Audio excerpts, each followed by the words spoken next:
Hey, fans of the Monday Movie Club. This week, Mark made us watch Parenthood from 1989. I'm Frank Gaffney. With me, as always, is Joel. Hey, we're wearing Santa hats. Goldfoot and Cringer. Christmas lights are up. Annie King in her kitchen. Is this a new view for our viewers? Well, Have you ever sat in the kitchen before? yes, like Yeah, this. Oh, Yeah. it's Um, 5 to 9. Now it's here. So Mark Wotitzgartner has the picture up. Mark, it was your choice. Why Parenthood? I'm Or, not a big as I'm going to say after I read my review, why Parenthood? I'm not a big family dramedy guy, but to me this is the best of the bunch. It's a So dramedy? it's a Isn't that a very much one-hump camel? What? A dramedy. Dromedary. Dromedary. I'm like, I was like, oh my God, did I look away and there was a camel in the movie? Do we need to do take 4? Yeah. Okay, here's the plot. The 4 Buckman siblings attempt to raise their children, each in their own different style, and deal with the joys and sorrows that process brings.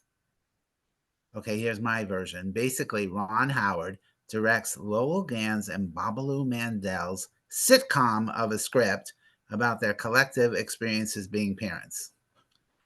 And the copy that I borrowed from the library was actually cropped for TV, so it was like watching a TV show.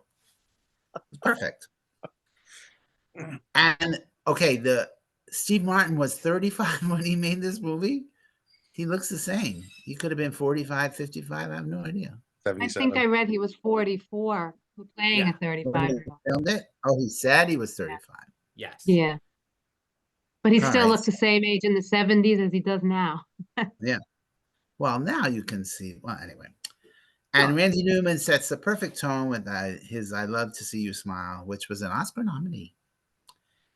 And but there were just some things like when what's his nuts Amadeus says she was in this show. She was in this show, Elvis on Ice. Pause for laughter. Yeah. And then he went on his line. I'm like, not that funny. And then, oh my God, the dildo. And the kid says, it was kind of big. And the grandma says, it sure was. Come on. You know how I love old people making sex jokes and cursing. Really?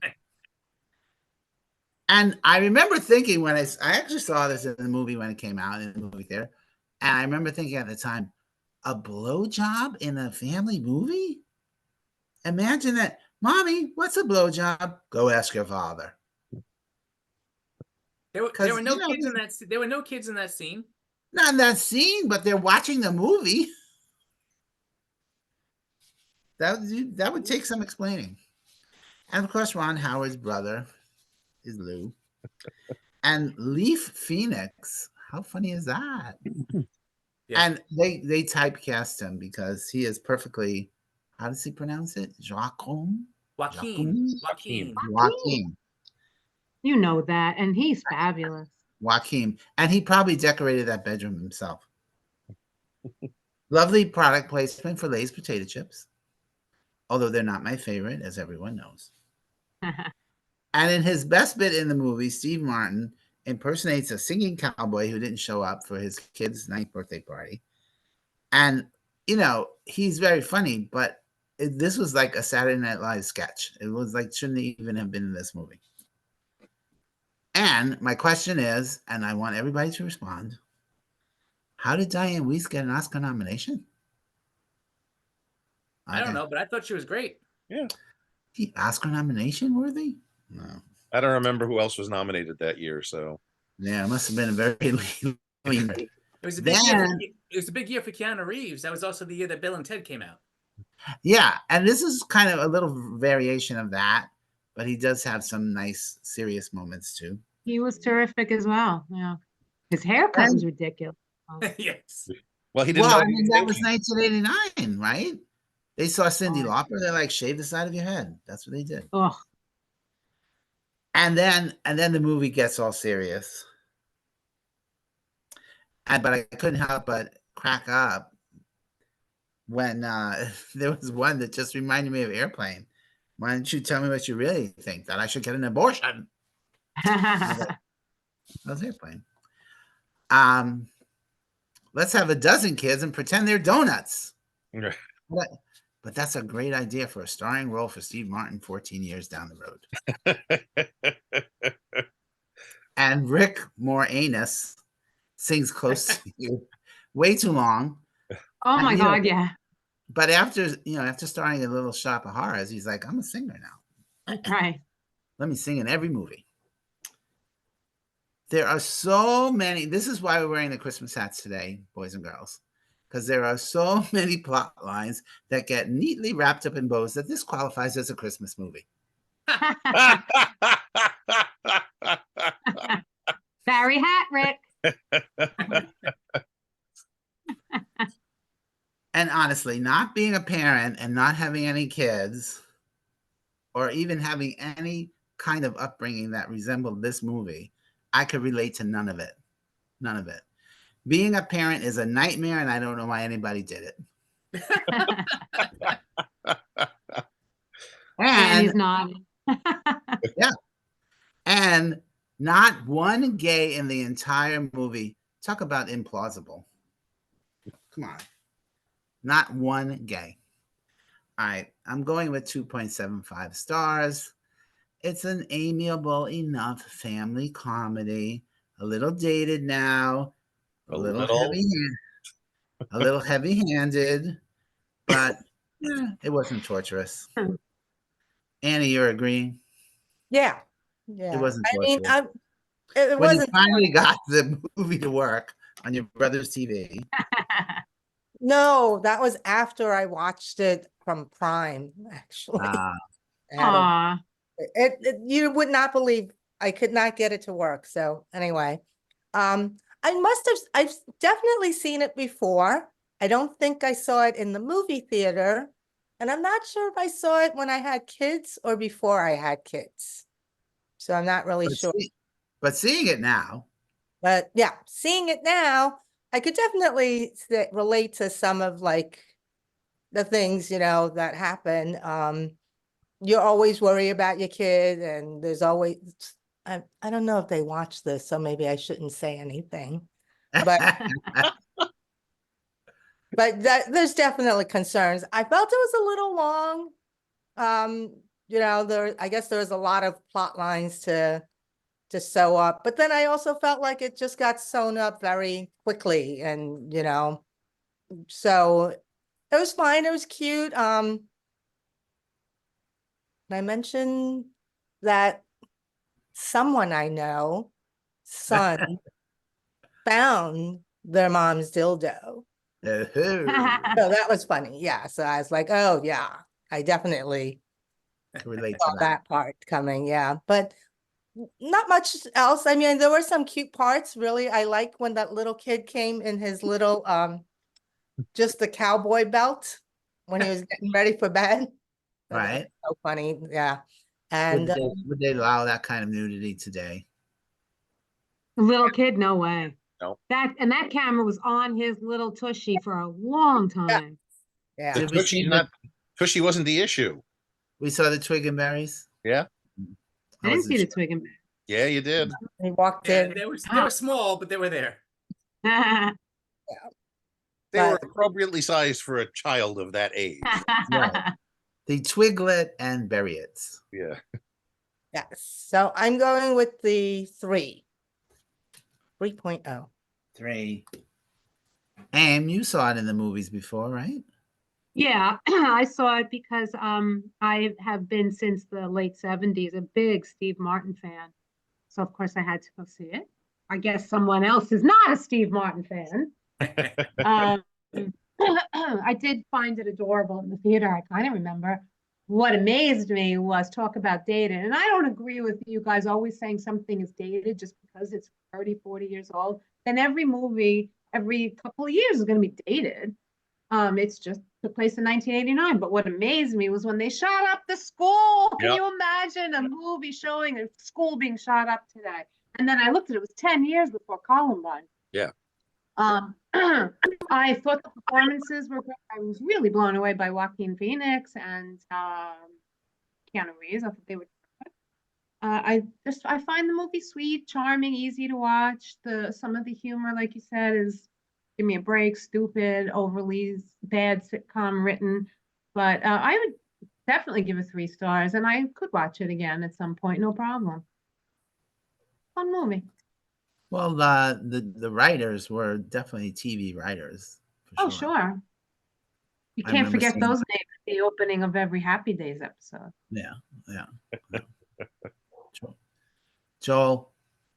I'm gonna kind of agree with the group. It's a very charming film. It's amiable, Charming. fun. Yeah, it's as a parent, I saw it in theaters years ago. It's one of the few movies in my collection that hasn't gotten an upgrade in any way, shape, or form. I pulled it. I'm like, I have this on DVD. You said it's VHS. Yeah, no, that's I was like, I didn't upgrade this to Blu-ray. Why didn't I? And it was funny. We put the disc into play, and the first ad is for HD DVDs. I was like, that's how fun. old this is. Wow, that's an interesting No, commercial. you put it in the machine, and it was like, "Where's the Blu-ray, Joel?" Right. At this point, I'm not going to. I'll just wait. We watched it. Natasha and I looked at each other. It's like, when was the last time we saw this movie? And it was definitely before we had kids. I could tell you that. So it's been at least 18 years. But there's a lot of stuff in there that we as parents could relate to. We've gone through some of the stuff, like, with Gil and Kevin, with the special ed stuff. We've had to deal with some of that stuff, and it's interesting watching how it was dealt with back in the 80s as opposed to how we dealt with it today. For us, it's like, oh, we didn't have that reaction because things are presented differently, and it's not this stigma that it was at one point. And so it was kind of interesting. That little actor was pretty good too. Yeah. What was his name, Kevin? And it's I enjoyed it. As I said, with the scene where he's dreaming of his kid shooting up the school. Natasha and I looked at each other and went, "Wow, this would not fly today at all." But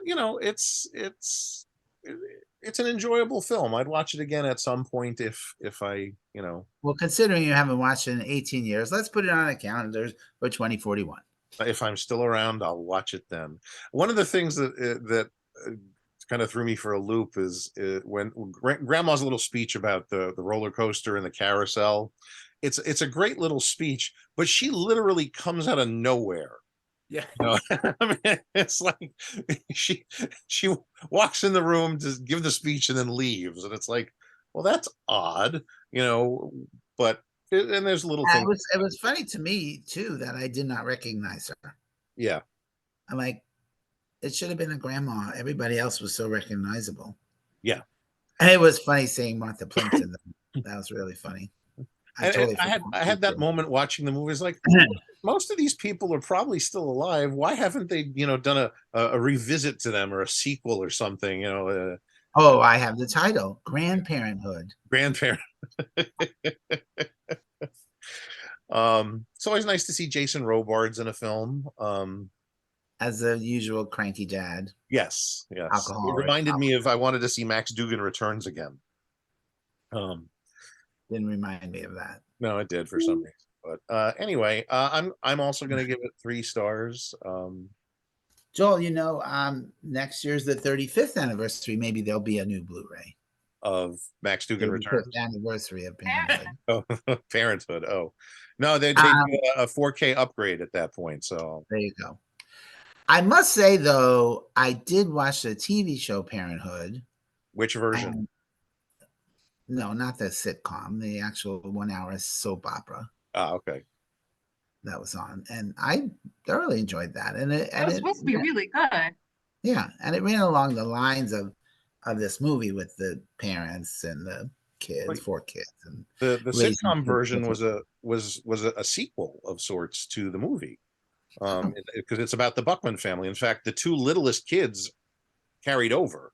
Oh wow! Patty and Justin, the one that was always the smart kid, Rick Moranis' smart daughter, and the kid that was always butting his head into people. They were actually in the TV series. Oh, that's funny. That kid was funny too. I mean, they must have said, "Go butt your head 3 times and we'll just film it." Right. And then he had a genuine reaction when he was like, "Hey, what the hell?" I thought you were gonna say he had a genuine concussion. Or a genuine It concussion. was so weird that they had like all these little things, and then all of a sudden they'd be like so important in the scene, like when he ran up on stage to Yeah. save his sister, because the rest of the movie he's just butting his head, and there's Yeah, no other interaction really. yeah. All right, Mark G, it was your choice. I Uh, assume you've seen it more than once. Yeah, this is a big movie for me because I grew up kind of with it. I watched it for the first time right after it came out, so I was probably 15 or 16, so I related to the kids, and now obviously I relate to the adults. But before I get to my notes, I want to address two things. Number one, apparently I'm a big Martha Plimpton fan because she's in Beautiful Girls, which is on my list for next year, so you're going to see her again. And number two, everyone's talking about the school shooting scene, but this obviously was way before Columbine. Yeah. You could say the same thing. You could say the same thing about Meet the Parents. There's a whole part at the end of the movie that movie came out in 2000, and Ben Stiller does a whole bomb on the plane joke, which was hilarious at the time, and then less than a year later, boom, 9/11. So same thing. I mean, you could say that, but it things happen, and then other things happen. So at the time, it was absolutely. Yeah, but you're going to have a different reaction to it after the fact. That's Of all. course, of course, Right. yeah, sure, Like, sure. like today, watching a Woody Allen movie, knowing he's a pervert. You could say that about Mel Gibson and a lot of other Yeah. people who turned out to be assholes. Can't Yeah, watch sure. a Mel Gibson movie without hearing a rant. Yes, yes. Anyway, I'm gonna get to my notes now. I love the ensemble cast and how real some moments felt. I really felt like they were a real family. My brother and I, okay, in 1985, 4 years before this movie, Wait, let's preface by saying you don't have any kids. I don't have any kids, no Yeah. kids. That's not. They have Luna. Luna counts. That is true. That is true, Joel. I have Can no you two-legged kids. can you give But us a video of Luna counting? my brother and I went to camp in 1985, and we came home singing the Diarrhea song. Okay, so that was a very real Oh, moment. I So, used to sing that song too as a kid. yeah, it was like when we watched that movie, it was like, holy shit, this is our song. We'd sing along. So it was just very real. And I've known like at least 3 guys like Tom Hulse in this, just slicksters. You can't trust them. Whatever, very real. And wow, Joaquin Phoenix jerked off way more than me. Okay, I was never that bad. And obviously my perspective has changed, like I said. Although now I actually felt for Diane. I felt for Diane Weiss the most. Like, why are you not a little bit stronger with the kids? She was so. I don't know. I don't know that I would let my. I don't have kids, so it's hard for me to judge. But Yeah, I mean, she was trying to be a parent at the same time she wanted them to love her. Yeah. yes, And and it's I a love the moments. single parent. Yes, and I love the moments when she got real with the kids, and it just seemed so realistic. Like I'm trying here, I'm trying. She's like almost begging them to be good. It was very real, very touching. Um, and I have no idea why, but the overly outraged dad at the baseball game who was like, he has no business being here. For whatever reason, that scene has stayed with me since I saw this in 1990. Like every time I see that scene, it just That's because know it's why. Clint Howard. That's why. I've seen that guy in a few other movies. I don't. Ron Howard's brother. Is it really? Yeah. I had no idea. Okay. Didn't I He's been in just some. say that? He's been in Yeah. some bad B movies. That's all I know. Yes. Yeah. The fantasy sequences Gil has, I thought they were kind of cheesy but funny. And I never had anxiety like Gil or Kevin, but similar to what Joel said, we've all been in embarrassing situations at least, and I'm glad that they addressed it seriously, especially back in 1989. The "show him, honey" line with the BJ in the car, that always gets me. But my two favorite parts are the entire Cowboy Dan, Cowboy Gil party scene. I love that scene when he steps up and does that, makes all the kids laugh. The scenes again in the background of the random family members just smiling is very touching for me. And the strippers line that Cowboy Dan went to the bachelor party, he was beaten severely. That cracked me up. But the ending scene with the baby and the whole family, I guess, sure, it does wrap it up a little bit too nicely, whatever. But for me, I loved it. I'm gonna go 3.25.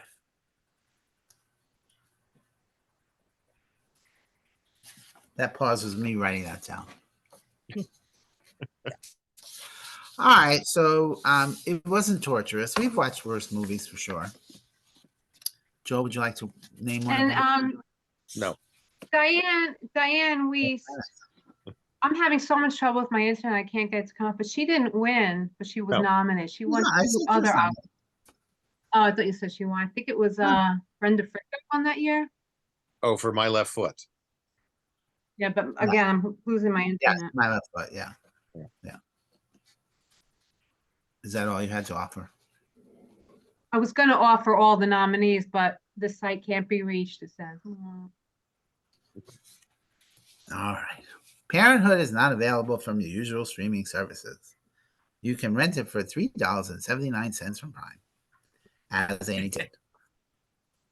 Next week, in my effort to keep us current, we're watching the latest installment of Indiana Jones. Is that really keeping us current? I was gonna say we're watching a movie from 1981. Well, we're watching a movie from 2023, technically. Yeah, but still. Make sure you watch the right movie, Mark. We're not watching Raiders. And it's streaming on Disney Plus. I'm fracking. Okay, go watch Marie. Oh, so we do.